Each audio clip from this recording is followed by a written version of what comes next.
Hey everybody, and welcome to Let's Look at the Book of Unwritten Tales. I think I almost said Let's Look At there, which is going to be something very different. That'll be on YouPorn, this is on YouTube. Anyway, this is a new point-and-click adventure game, and if you're really into the point-and-click genre, you probably were familiar with the Book of Unwritten Tales, which came out earlier this year. Kind of like the original, or the progenitor of this game, the much larger game. This is kind of like a side, standalone game, kind of in that series. But not a direct sequel, basically. The Book of Unwritten Tales, again, if you're not familiar, came out earlier this year. I might as well click here and get the book started. And it was like a very long point-and-click adventure game. I didn't actually have any experience with it myself, but I watched a lot of coverage on the game because, you know, most of the time I prefer to see coverage around point-and-click adventure games rather than playing them myself because they tend to be a genre that I'm not very good at. But this is one of the best reviewed point-and-click adventure games of the year, or that one was at least. And this is kind of the newest in that franchise, so I figured, why not check this out? This one's a little bit shorter. It's apparently only about 6 hours long. And I am about 1/6 of the way through that so far. But it could be 20 hours long for me because I'm terrible at puzzles. And we actually are going to start a new game here on Chapter 1. And we are going to do it on normal difficulty. The reason I want to start a new game is we might encounter some new puzzles as we get closer to the end of this video. But for the start of this video, I just absolutely 100% need to be in familiar territory. Or we will be here for 100 years watching me play through this point-and-click adventure game. For as long as I can remember, the peoples of Avantasia have been at war. One single monumental battle between humans and orcs, dwarves and shadows, elves and sorcerers, and me, right in the middle. I had enough of it. Enough of sticking my neck out for one side or the other. Enough of carrying out orders or having to fear for my life. I seized the opportunity, and from now on, my life is in my hands. Oh, you lost the map, you dangus. What could possibly go wrong? Alright, so obviously I'm going to shut up because there's a lot of voice acting that goes on here, and as we learn it, or as we play a little bit more, there's going to be a lot of voice acting, so this might be one of those videos where I end up not talking that much. It kind of reminds me of Deponia, which may or may not be from the same developers. I'm actually not 100% sure on that, but they both have certainly a lot of ties. They've got this interesting art style, although that one was a little bit more Studio Ghibli, whereas this one is, I don't know, different from that. It's beautifully rendered, but it's certainly in 3D. As well, they're both originally German language, I believe, or based on the credits here, it certainly seems like there was a large German contingent involved in development. I'm not sure if I can actually skip through the credit sequence here, but the credit sequence is, in its own right, actually pretty short. So as you can tell, the production values are fairly good here from the start. I mean, this is definitely not a point-and-click adventure game along the same lines as... Well, it's hard to say. Alright, I was gonna bring up disparagingly the Dream Machine, but that game actually looks fantastic. It's got its own deliberate style, but this definitely aims for kind of like a higher... Don't want to necessarily say better, because again, the Dream Machine has that cool kind of claymation aesthetic to it, but a more traditionally robust design in terms of graphic and music, let's put it that way. Like, it's got orchestrated music, fully rich rendered graphics, etc., etc. Anyway, we are about to finally get started here. And the entire first part of the game here takes place on this airship where we play as this character whose name I have no familiarity with because I did not play through the original game. However, I'm going to shut up again. As soon as I learn to navigate, it'll take me wherever I want. A fantastic feeling that nobody can take away from me.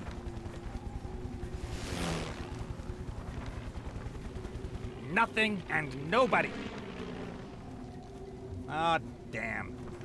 Nathaniel Bonnet! I knew I'd find you! That's Captain Bonnet to you, my dear. The Red Pirate wants his ship back. Then you shouldn't shoot at it with cannons.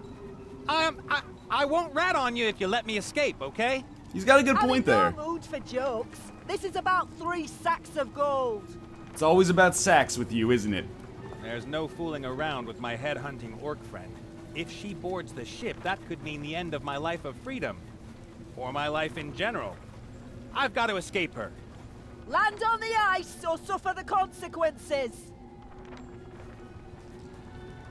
Alright, so the game shows us, or shoves us straight into the action here, and basically, our goal is going to be able to use this cannon to shoot at that ship and knock it down. So if you go click on the cannon here, interact with it, he should explain what we need. I'd love to send a cannonball or two Mazaz's way before she boards the Mary. Unfortunately, there's neither gunpowder nor ammo in the cannon.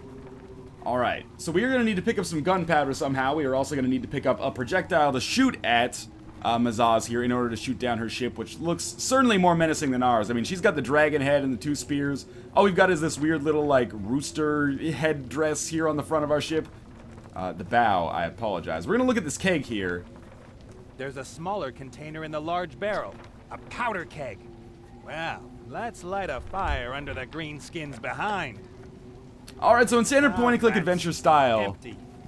we are just going to pick up items that we kind of randomly find in the environment. Now, when I play a lot of point-and-click adventure games, I kind of mention as a positive logical puzzle design. So in a game like Resonance, which is probably my favorite point-and-click adventure game from this year, all the puzzle designs and solutions were really logical. It's like if you had to hack into like a system, like a security system inside of a hospital, you just had to find the password, look it up by going into their email, and yada yada. Basically what I'm trying to say is that it was very logical and sensical, and I kind of make fun of point-and-click adventure games that have roundabout solutions. This is definitely one of such point-and-click adventure game that has unbelievably roundabout solutions to solve the puzzles, as you will see. But anyway, we actually have 2 environments up here. I might as well interact with some things just so you think I'm not speeding through this. We can look at these sandbags, and he'll give some dialogue here. If I ballast, I could fly higher and maybe a little bit faster, but no matter what I do, I won't be able to escape Zazi's interceptor. I have to say the voice work in this game is quite well done. Sometimes with these European games, and I mean no offense by this, but when they're originally in another language or they're developed by a European studio where perhaps the voice talents first language is not English, the voice acting can turn out a little bit goofy, but all the voice acting in this sounds incredibly professional, and the writing is quite good as well. Nets, struts, and beams up there make me nervous.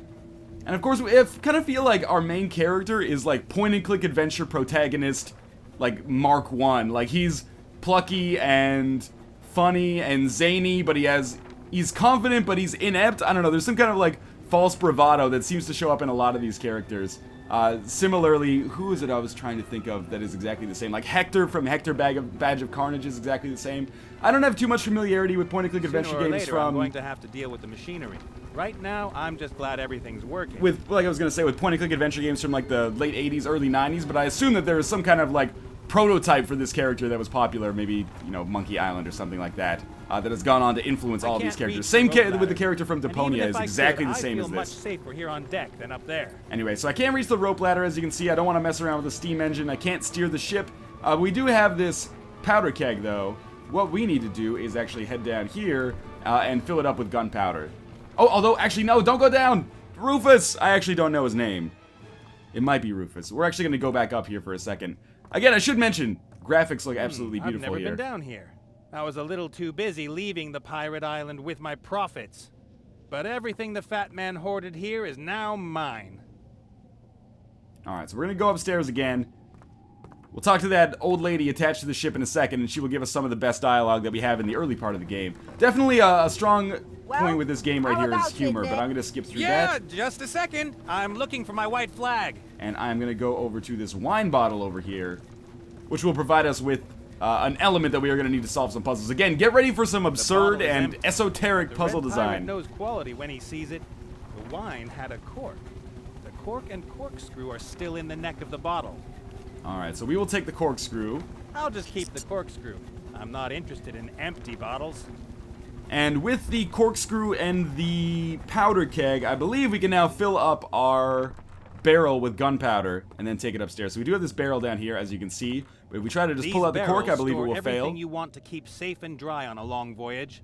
Dried fruit, tobacco, and gummy bears, for example. Alright, so if we take out our corkscrew and attach this to the barrel here, we should be able to get the cork out. And then fill up our powder keg with gunpowder. And that will be step 1 done, at the very least. A black powder. Gunpowder. Alright, so if we take our empty powder keg and then apply it to the gunpowder, there's a lot of situations as well when like the solution is very apparent to you, but you still have to click through the motions. But that's, you know, point-and-click adventure 101. A couple of rounds across Mazaz's bow. Alright, so now we do have the powder keg, even though you saw the barrel roll away over here. Now we need some kind of ammunition. I think the way we're going to find the ammunition is actually, believe it or not, by coming over to this makeup table over here. Pots, jars, creams, powder, brush. Everything you need for a renovation. So we're going to pick up the makeup utensils, which I believe will give us some What the gold heck? powder as well as... Let's take Or that. some powder in a gold case as well as some cotton And balls. this. You could make a paladin happy with this junk. That's clearly a joke that I don't understand. Yes, now we have cotton balls and powder. Might seem like that's useless, and in many ways it will be, but... First things first, let's check out the ship in My the bottle. ship. Not bad for a poor boy from the streets of Huffington. In the old days, Oh, I thought he was picked done. apples and polished them until they looked irresistible. Then I sold them, and the next day I bought more apples with the gold I earned. A lot more. Once again, I What's polished wrong with them your and sold teeth? them, and on the third day, I could afford wood for a small market stall. With the gold I earned with my market stall, I bought a piece of land to plant apple trees. On the property, I found a hoard of gold and went to play poker. Hard work is crap. Sounds like he had a pretty good life for himself, but he messed it up. There's actually a lot of jokes to be found here inside of this chest of drawers as well. As I said, humor and voice work are a definite Cowboy strong outfit, suit here. A bowling jacket, an octopus costume, a feather boa, the sort of things you'd expect.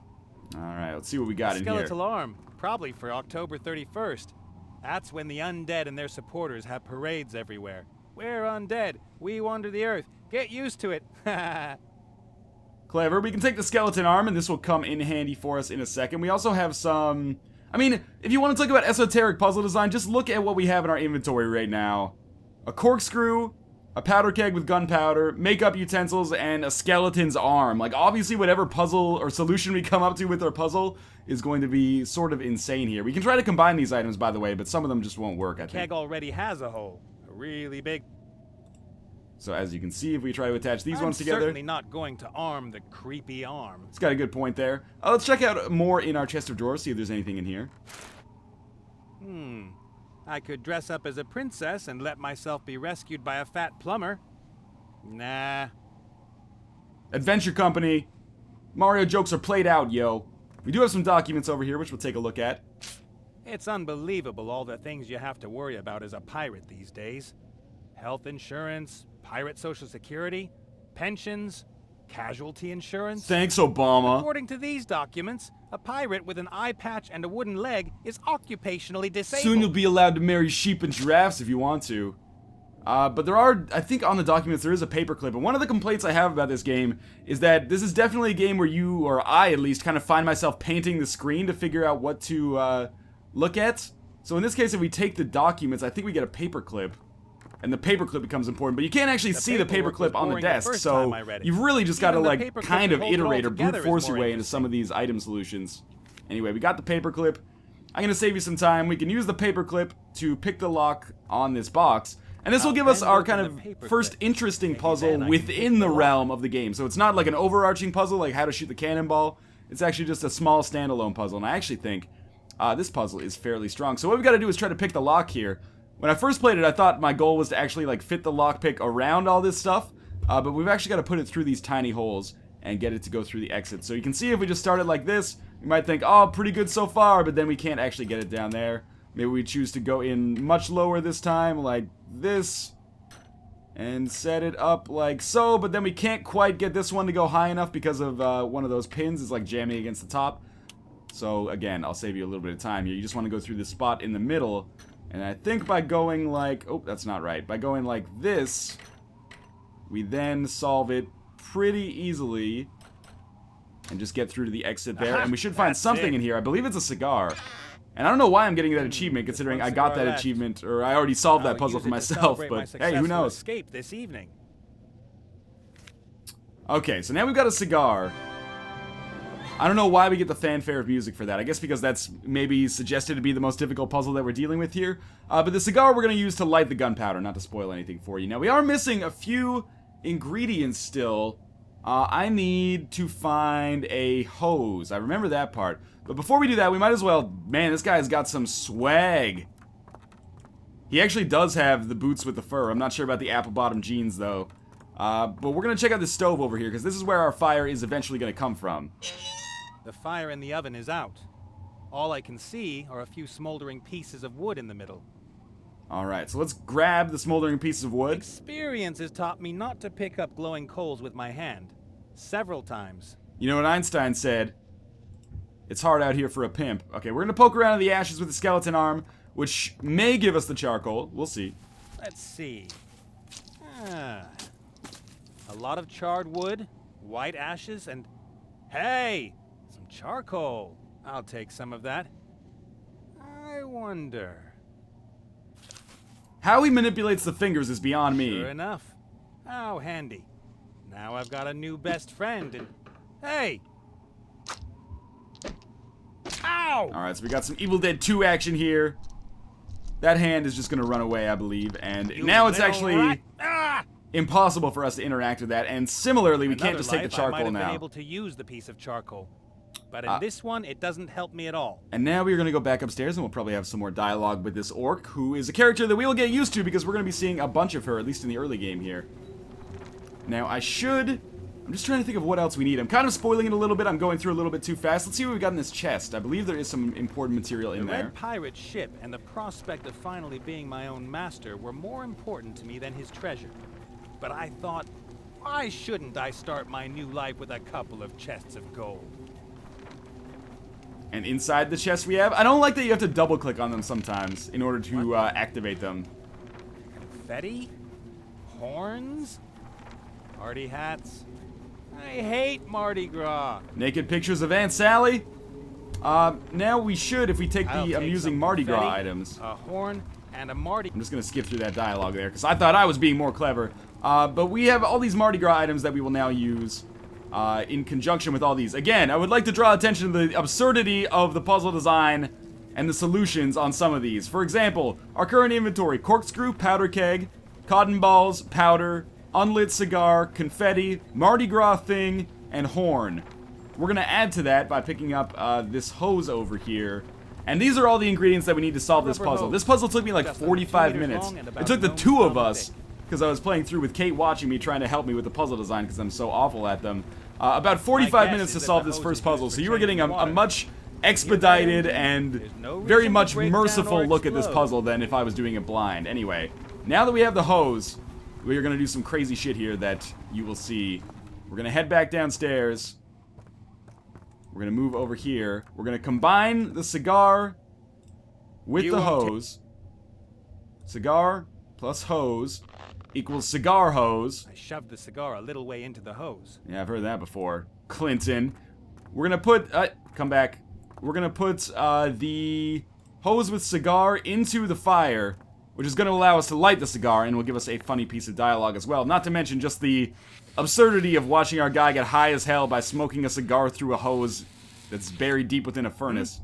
Oh yeah. Smoking is terrible, and every smoker is a monster. I must admit, I find that dialogue a little bit clever. We're gonna head upstairs here. Now we have a lit cigar and our hose as well, and we will use that hose in the future. And we're probably gonna get some dialogue with our orc friends here. If you don't land right now, I'll blow your ship out of the sky. Come on, I'll count to 3. You shouldn't make promises you can't keep. Count to 3. Classic. I feel like I've seen this character like 50 times before. Now, we are ready to actually shoot some stuff out of this cannon, but we've got to do it in a weird order here. So we're going to put the gunpowder in first, spin it around, and by filling the cannon with gunpowder, now we are primed to put some form of ammunition in. And again, to expedite things a little bit, he wants us to put the cotton balls into the cannon first, and he will give his own reasoning, I believe. My theory is that the cotton will be so compressed by the air pressure that it will hit Zazzy's ship like a rock. Obviously, he hasn't played Air Buccaneers, but anyway, we are going to light the cannon with the cigar now, which should be enough for us to fire the cannonballs. Or the cotton balls, I guess I should say, if we're being 100% literal. And obviously that is not going to do a whole lot here. All right. Do you give up? Ah! Oh no! How will I defend myself? All I have is cannonballs! Ah! Alright, so she's not really displeased with that, but we're going to do the same thing again here. We're just going to repeat and iterate on it a little bit. We're going to put the gunpowder in the cannon. And then we are going to put the confetti in the cannon. Because that's what he wants this time. And he will have, again, some flawed reasoning for that. Obviously, doesn't watch Mythbusters. Or maybe he watches too much Mythbusters, and that's his problem. Scraps of paper will turn into dangerous grape shot when they're fired from a cannon. hope so, anyway. Alright, and then we're going to use the cigar to light the cannon again. And in doing so, If that's the way you want it! nothing is going to happen at all. 10,000 more shots like that, and I might die of old age. You're crazy, girl. That's like a shot every 2 days. Do you think you can take? Alright, but I've goaded her into shooting her own cannonball over rather here. improbable. And in doing so, you can probably guess, if you've ever played a Nintendo game before in your life, we're going to pick up the cannonball. Having already attacked the boss twice, this third shot is obviously going to be basically fatal here. And again, go through the motions here. Powder keg, we're going to fill this up I'll just with use everything gunpowder. that's left. It's now or never. Also, another clue that this is going to be the last one that we're going to have to deal with. We are going to put the cannonball inside of the cannon, as you might expect. And I really like that cannonball sound when it gets in there. The sound design in this game is fairly satisfying, I will admit. Then we're going to use our final use of the lit cigar to actually fire a cannonball over here. And despite not consulting any kind of artillery or trajectory tables, I believe it's going to hit, despite the fact that we could not actually see the cannonball in the air. And that is going to take down Zazzy's ship I'm here. free! Do you hear me? You'll never catch me! Oh no!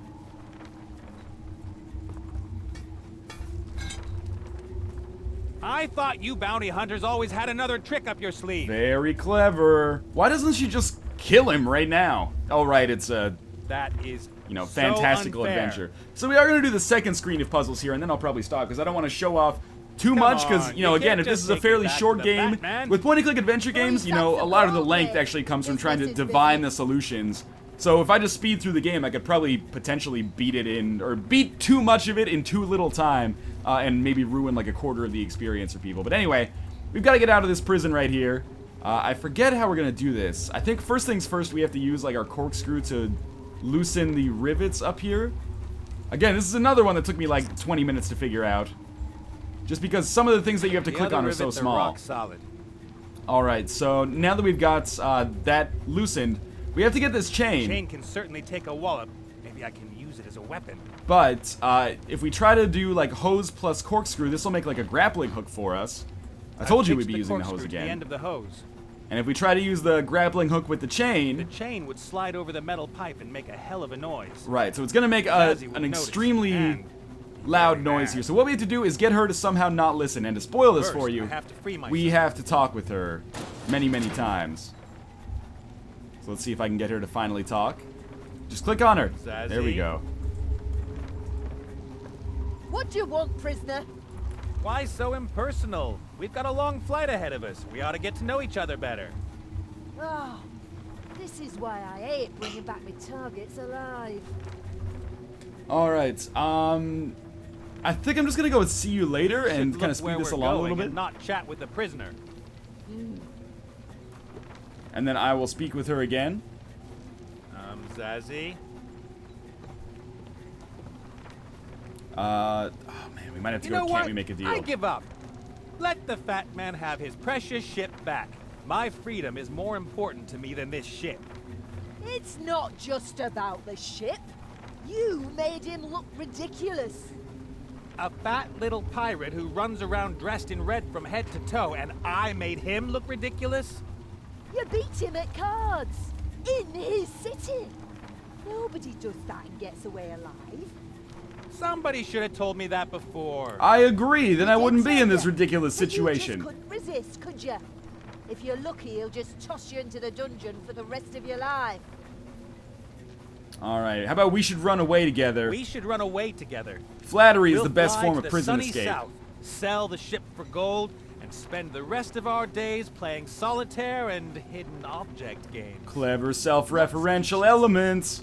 Or we'll loot and pillage our way across the world. Me? A hedge fund manager? I'll pass. Clever. Or you could use me for other things. You know, I like girls with sturdy thighs.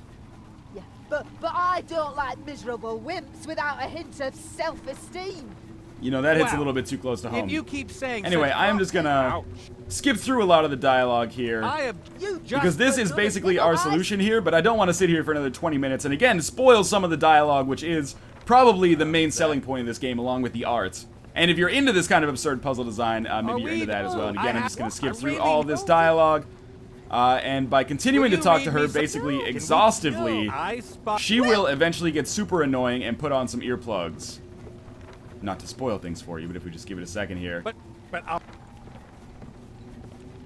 Seriously, life is so unfair. Life is so unfair. And we're going to go through all the dialogue here.